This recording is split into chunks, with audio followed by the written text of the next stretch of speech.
Meet Forky. Forky was made by Bonnie, a child, to be her new favorite toy.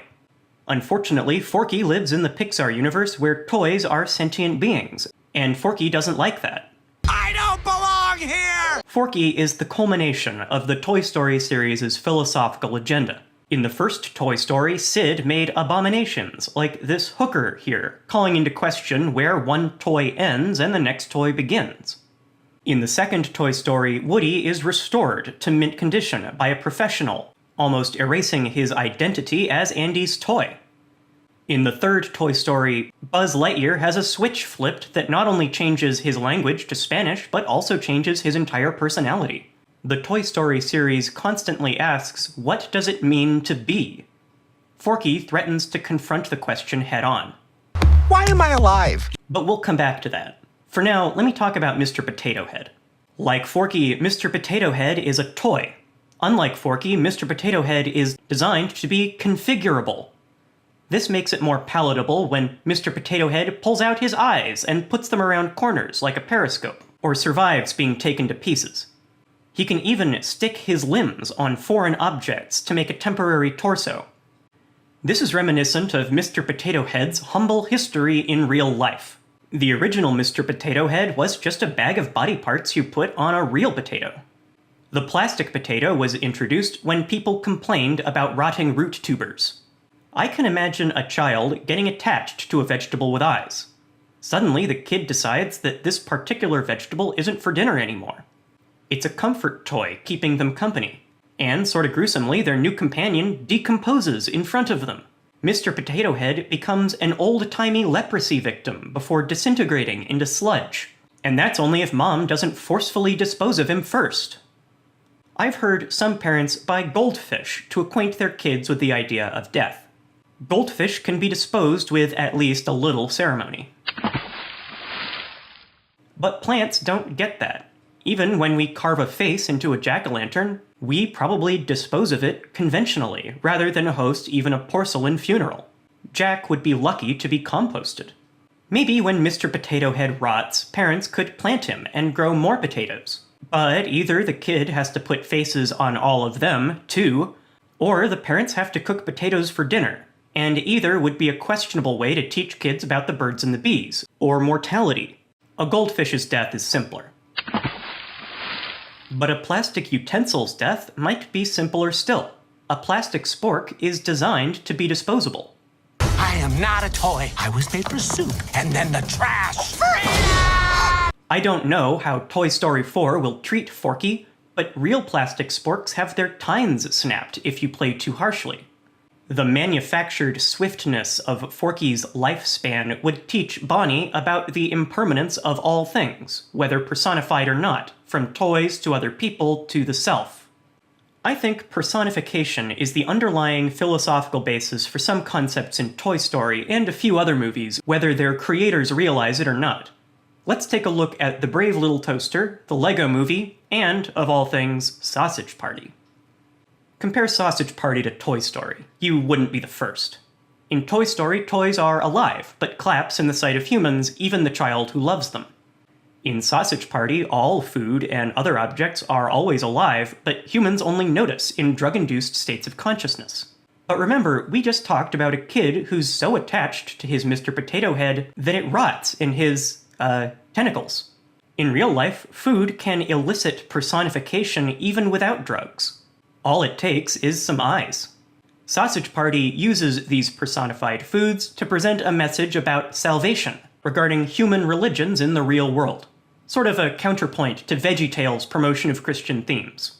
The Lego Movie is equally soteriological.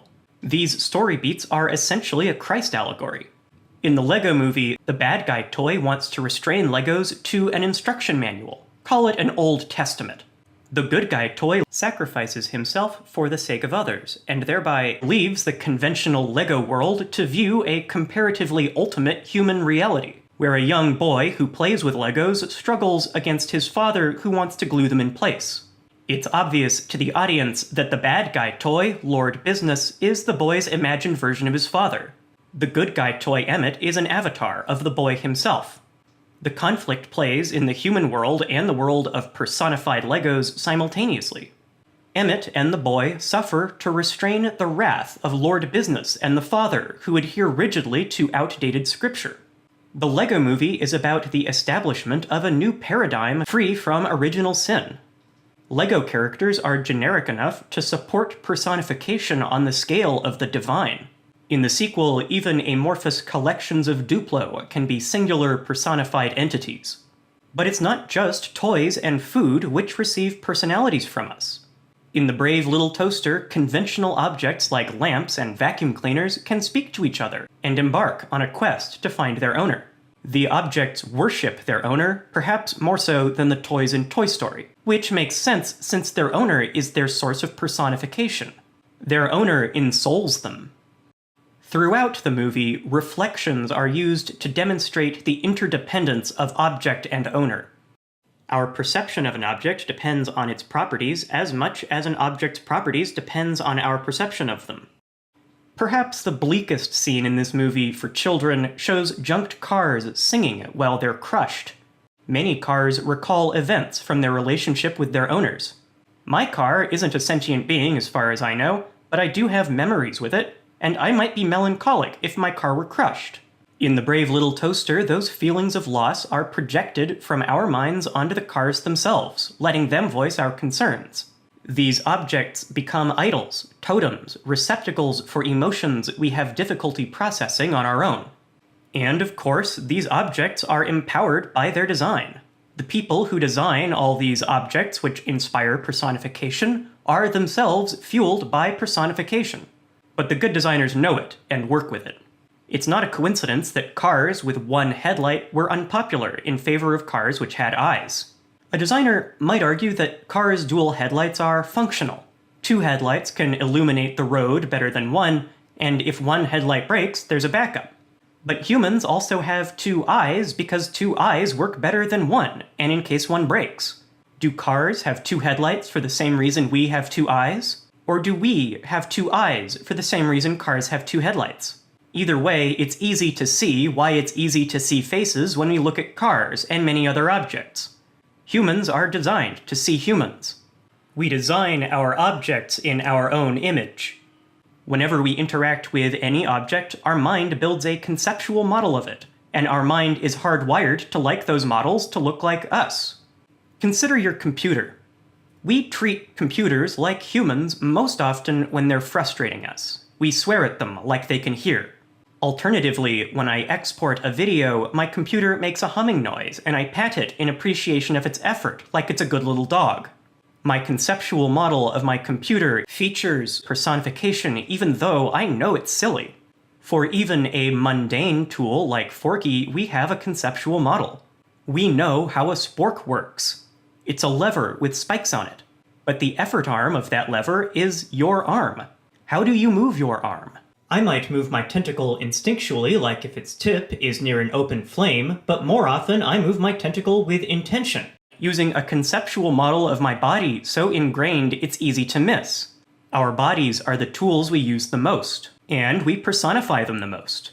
Our existence as humans is rooted in self-personification. Bonnie sees a person when she looks at Forky for the same reason we see a person when we look at Bonnie, or in the mirror. We constantly create ourselves. It's easiest to see how much we personify ourselves when the process of personification goes wrong. Take this example from psychologist Oliver Sacks, who tells us of a man who woke up one day aware of a mysterious leg in his bed. He wrestled the intruding leg before realizing it was attached to him. He still didn't believe it was his. An error in the mechanisms of cognition caused this person to see his own form as a foreign entity. Oliver Sacks has his own personal experience with the fringes of personification. When he broke his leg hiking in Norway, Sacks started feeling that even though the leg was attached and produced sensation, it wasn't his. In this rare condition called body integrity identity disorder, there's a difference between a person's actual body and their internal conceptual model of it. You probably haven't experienced this rare disorder, but you've probably felt imposter syndrome, wherein a person feels like they've faked their way into their current position no matter how qualified they are. We can slip out of our own conceptual model. Personification isn't just how we utilize inanimate objects. It's how we understand ourselves and our components in our world. And just like things can be removed from our conceptual model, things can be added. When we pick up a spork, whether we personify it or not, that extension of our arm enters our self-image. When you pick up tongs, don't you click them together like a crab? Why? Maybe you are pretending to be a crab, but I think you're testing the tension in your new temporary limb. Acquiring new limbs is so mundane, we forget we do it all the time with our toys, our tools, and our self. We pull ourselves from non-existence using the only means provided to us. We don't even get a choice. Or maybe I'm thinking about it too much? That's all I do here at Thinkster. I think what's really important is that there's a blurry boundary between what we claim to have and what we claim to be. I have tentacles. I am a squid.